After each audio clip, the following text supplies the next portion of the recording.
Good morning, students. Today I am starting chapter 5 Principles of Inheritance and Variation.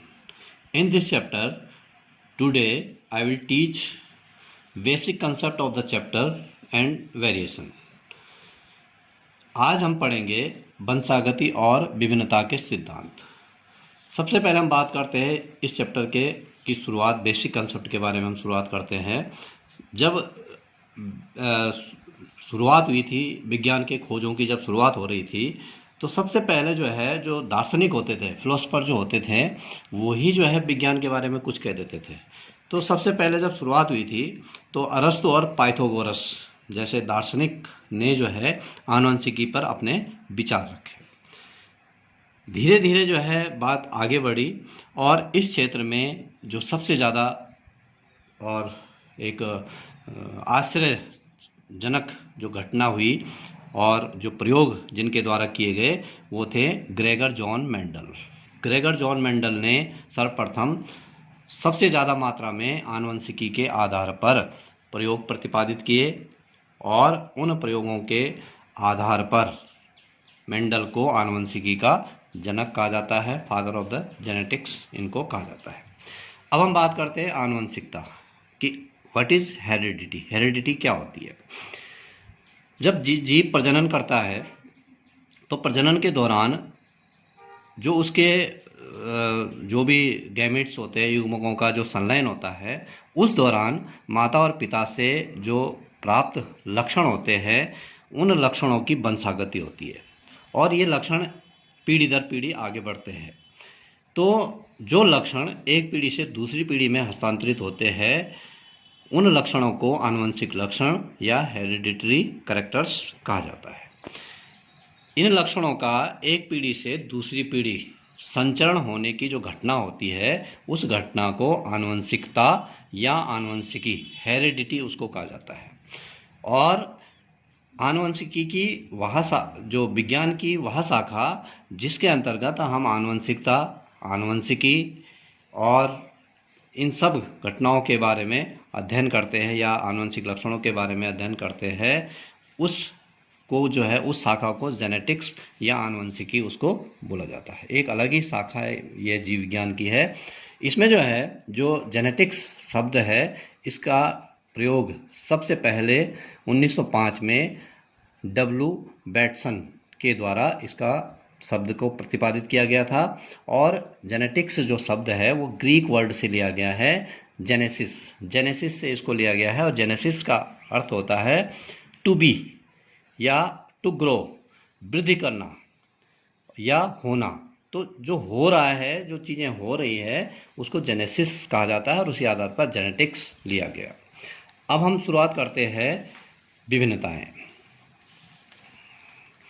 विभिन्नताएं जो होते हैं, जो जीवधारी होते हैं वो लगभग सभी जीव विभिन्नताएं प्रदर्शित करते हैं और एक ही जो माता पिता की जो संतानें होते हैं, उन 3-4 संतानें हैं, उनमें किसी न किसी रूप में विभिन्नताएं पाई जाती है। केवल आइडेंटिकल ट्विंस जो होते हैं उनको छोड़कर सभी जीवधारियों में विभिन्नताएं पाई जाती है। अब अगर हम विभिन्नताओं को परिभाषित करें तो हम ये कह सकते हैं कि एक ही जाति के जीवों में तथा माता पिता की संतानों में पाए जाने वाले अंतर को विभिन्नताएं कहा जाता है। कोई जीवधारी है उसको उसमें इस पीढ़ी में कुछ और है, अगली पीढ़ी में थोड़ा सा विभिन्नताएं उनमें अंतर आ गया तो उसको हम विभिन्नताएं कहते हैं। अब विभिन्नताओं के बारे में जो विभिन्नताएं होते हैं उनके प्रकार पढ़ते हैं, उनका वर्गीकरण पढ़ते हैं, काइंड्स ऑफ वेरिएशन। विभिन्नताओं को हम 2 वर्गों में विभाजित करते हैं। पहला वर्ग है प्रभावित होने वाली कोशिका की प्रकृति के आधार पर, जिस कोशिका को वो विभिन्नता प्रभावित करती है उसके आधार पर। और दूसरा होता है इनके द्वारा, इन विभिन्नताओं के द्वारा उत्पन्न अंतरों, जो विभिन्नताएं होती है उनके द्वारा जो अंतर आ रहा है जीवधारी में, उसकी डिग्री के आधार पर जो है हम किस हिसाब से उसको देखते हैं। तो सबसे पहले हम लेते हैं ए, प्रभावित होने वाली कोशिका की प्रकृति के आधार पर, on the basis of nature of affected cell. तो इसमें जो है इस आधार पे जो है हम जीव जो विभिन्नताएं होती है, वेरिएशंस होते हैं, उनको दो वर्गों में विभाजित करते हैं। सबसे पहला है इसमें कायिक या दैहिक विभिन्नताएं, इसको बोला जाता है सोमेटिक वेरिएशंस। ये जो विभिन्नताएं होती है, जैसे कि नाम है कायिक या दैहिक, ये विभिन्नताएं सिर्फ दैहिक कोशिकाओं सोमेटिक सेल्स को प्रभावित करती है। जनन कोशिकाओं को ये प्रभावित नहीं करती है और ये जनकों से अगली पीढ़ी में वंशागत नहीं रहती है, ये वहीं तक लिमिटेड रह जाती है, उसी पीढ़ी तक होती है बस। इसलिए इन विभिन्नताओं को उपार्जित विभिन्नताएं या एक्वायर्ड वेरिएशन इनको बोला जाता है। ये एक्वायर्ड वेरिएशन होती है, उपार्जित विभिन्नताएं होती है और ये अगली पीढ़ी में वंशागत नहीं होती है। इसके कुछ कारण होते हैं, जैसे इसका सबसे पहला कारण है वातावरण, इफेक्ट ऑफ द एनवायरनमेंट। किसी भी जीवधारी पर उस वातावरण का प्रभाव पड़ता है और वो वातावरण का प्रभाव जब केवल उपार्जित होता है, वो विभिन्नताएं केवल उसी जनक तक रहती है, अगली पीढ़ी में वंशागत नहीं होती है, तब वो कायिक विभिन्नताएं होती है। और उसके अंतर्गत जो प्रभाव पड़ता है पोषण का जीवधारी पर प्रभाव पड़ता है। जैसे मधुमक्खी के दो प्रकार के अंडे देती है मधुमक्खी, और उनमें भी जो है एक तो अनफर्टिलाइज एग देती है और एक फर्टिलाइज एग देती है। जो फर्टिलाइज एग देती है उसमें भी दो प्रकार के लार्वा बनते हैं। जो एक लार्वा ऐसे होते हैं जो पराग या शहद को खाते हैं, तो वो श्रमिक मक्खी बन जाती है, लेबर बी बन जाती है वो। और दूसरा जो है, जो लार्वा रॉयल जेली खाता है, जो कि उस श्रमिक मक्खी के मैंडिबुलर ग्लैंड से जो निकलता है, उस रॉयल जेली को जो खाता है वो रानी मक्खी में कन्वर्ट हो जाता है। तो ये वेरिएशन केवल वहीं तक सीमित है। अब जो रानी मक्खी है, कोई ज़रूरी नहीं कि उसे रानी मक्खी बनना है, उसके बच्चे जो है श्रमिक मक्खी भी बन सकते हैं और उसके बच्चे जो है रानी मक्खी भी बन सकते हैं और उसके बच्चे जो है वो मेल ड्रोन भी बन सकते हैं। तो इस प्रकार से जो है ये वेरिएशन केवल वहीं तक रहता है, क्योंकि पोषण पे डिपेंड करता है। दूसरा है आवास।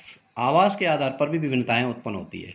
कोई जीवधारी गर्म स्थान पर रह रहा है, उसको अचानक ठंडे स्थान पर ले जाया जाता है, तो वो अपने शरीर को उसी कोल्ड क्लाइमेट के आधार पर जो है, उस कोल्ड हैबिटेट के आधार पर अपने को ढाल लेता है, और वो लेकिन वो लक्षण अगली पीढ़ी में वंशागत नहीं होते हैं, क्योंकि वो एक्वायर्ड कैरेक्टर होते हैं।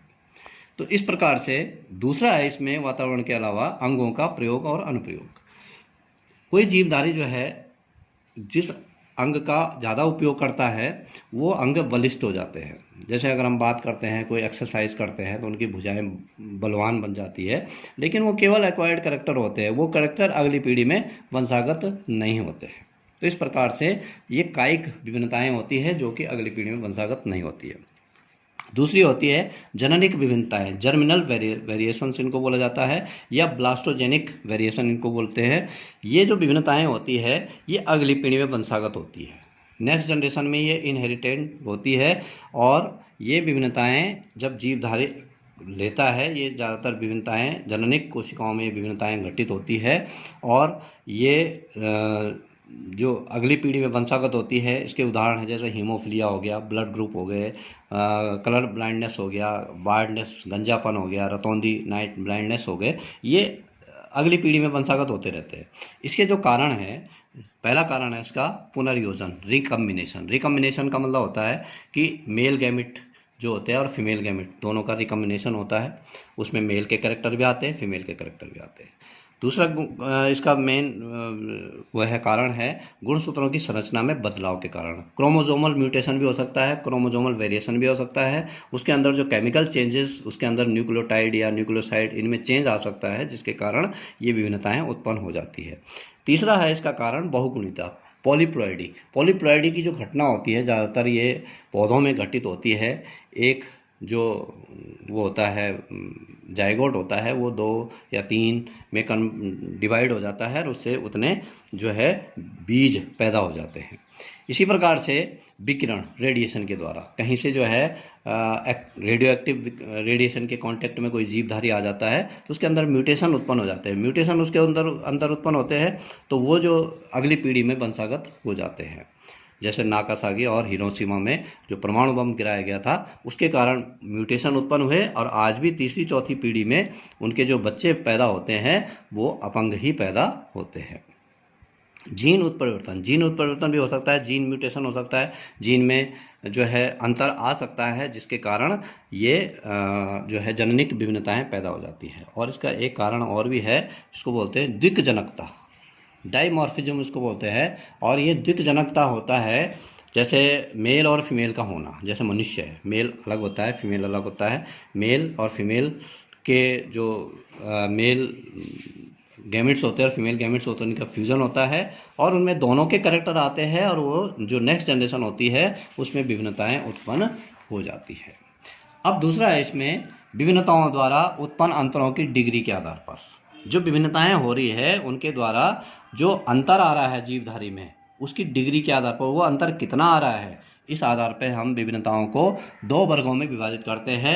पहला है सतत विभिन्नताएं, दूसरा है असतत विभिन्नताएं, कॉन्टिन्यूअस वेरिएशन और डिसकॉन्टिन्यूअस वेरिएशन इसको बोला जाता है। सबसे पहले हम लेते हैं सतत विभिन्नताएं, कॉन्टिन्यूअस वेरिएशन हम लेते हैं। ये सूक्ष्म परिवर्तन होते हैं, बहुत कम होते हैं और मध्यमान जो स्थिति होती है उसकी जो औसत मान जो होता है उस विभिन्नताओं का, उसकी अपेक्षा ये कम भी हो सकते हैं और अधिक भी हो सकते हैं, दोनों तरफ को हो सकते हैं। इनको सतत विभिन्नताएं कहते हैं। इन्हीं को हम विचल विभिन्नताएं, फ्लक्चुएटिंग वेरिएशन भी इनको कह सकते हैं, क्योंकि फ्लक्चुएट होती रहती है। ये अस्थिर और अवंशागत होती है, ये जो है अस्थिर होती है, फिक्स नहीं होती है, फ्लक्चुएटिंग होती है। और अवंशागत होती है मतलब नॉन इनहेरिटेबल होते हैं, अगली पीढ़ी में वंशागत नहीं होते हैं। They are also called as plus and minus. इनको धनात्मक और ऋणात्मक विभिन्नताएं भी कह सकते हैं, कभी ये ऋणात्मक चले जाती है, कभी ये धनात्मक चले जाती है। इसके जो सतत विभिन्नताएं हैं इनको हम दो वर्गों में बांटते हैं। एक स्वतंत्र विभिन्नताएं होती है जिनको हम सबस्टेंटिव वेरिएशन कहते हैं। ये विभिन्नताएं किसी जीवधारी के वजन, उसके कलर, उसके वेट, उसके साइज या में जो परिवर्तन आ जाता है उसको जो है स्वतंत्र विभिन्नताएं कहते हैं। कलर ऑफ स्किन चेंज हो गया, हाइट चेंज हो गई, वेट चेंज हो गया, किसी मवेशी का मिल्क प्रोडक्शन कम या ज़्यादा होना, अंडे ज़्यादा या कम देना मुर्गी का, ये विभिन्नताएं होती है। लेकिन ये विभिन्नताएं उसी जीवधारी तक रह जाती है केवल, ये अगली पीढ़ी में वंशागत नहीं होती है।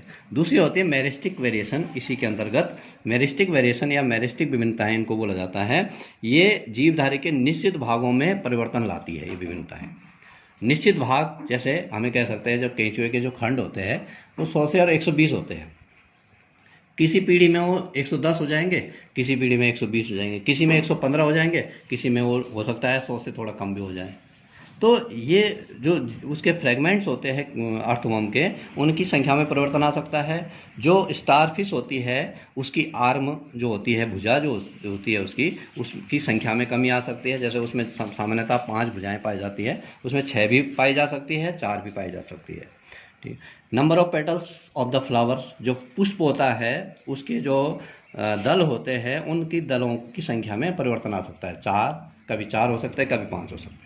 या किसी मनुष्य में 5 की जगह में 6 फिंगर हो सकती है।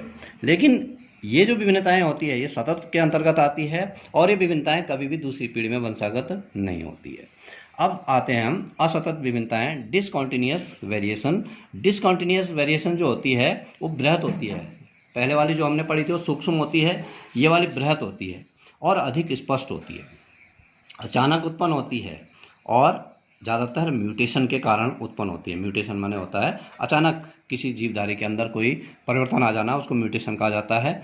इसलिए इनको हमें सडन, ऑल ऑफ सडन ये जो वेरिएशन होती है ये स्थायी होती है, फिक्स्ड होती है, जबकि पहले वाली जो पढ़ी थी हमने वो फिक्स्ड नहीं होती है। ये वंशागत होती है, एक पीढ़ी से दूसरी पीढ़ी में वंशागत होती है, मतलब इनहेरिटेबल होती है ये। और इसके भी 2 प्रकार होते हैं, इसमें भी स्वतंत्र विभिन्नताएं, सबस्टेंटिव वेरिएशंस होती है।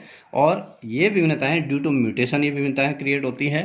साइज, कलर, हेयर, जो हेयरलेस डॉग्स होते हैं कि कुत्ते में बिल्कुल बाल का उत्पन्न पैदा न होना, टेललेस कैट होती है, किसी मनुष्य की स्मॉल फिंगर होना, जॉइंट फिंगर होना, 2 उंगलियां एक साथ जुड़ जाती है। ये जो ये वाले विभिन्नताएं होती है, ये स्वतंत्र विभिन्नताएं कहलाती है। इसी के अंतर्गत दूसरी विभिन्नताएं होती है मेरिस्टिक विभिन्नताएं या मेरिस्टिक वेरिएशन। ये होती है शरीर के किसी भाग में परिवर्तन आना, अचानक जो है किसी शरीर के किसी भाग में परिवर्तन आ जाना। जैसे पैरों और हाथों में अतिरिक्त अंगूठा या अतिरिक्त उंगली हो जाती है। तो ये जो विभिन्नताएं होती है ये दूसरी पीढ़ी में वंशागत होती है। अब आते हैं हम विभिन्नताओं का महत्व, importance and significance of the variation. इसमें जो पहला महत्व है विभिन्नताओं का वो है जैव विकास के लिए कच्ची सामग्री। This is the raw material for the organic evolution. जब विभिन्नताएं होती है तभी जीवों का विकास होता है। दूसरा है पौधों व जंतुओं में उन्नत किस्मों का विकास होना। विभिन्नताएं उत्पन्न होती है, जो पर परागण की क्रिया होती है पौधों में, क्रॉस पॉलिनेशन होता है, उससे उन्नत किस्मों का विकास होता है। वातावरण के प्रति अनुकूलित होने के लिए ये सहायक होती है। अस्तित्व जीवित रहने के लिए कोई भी जीवधारी जीवन संघर्ष करता है, इसलिए विभिन्नताएं जरूरी होती है। किसी जीवधारी में विशिष्टता जो है पैदा होती है इनसे। और अगला है बेसिस ऑफ हेरिडिटी, ये आनुवंशिकता का एक आधार है, आनुवंशिकी का आधार होती है विभिन्नताएं। Thank you.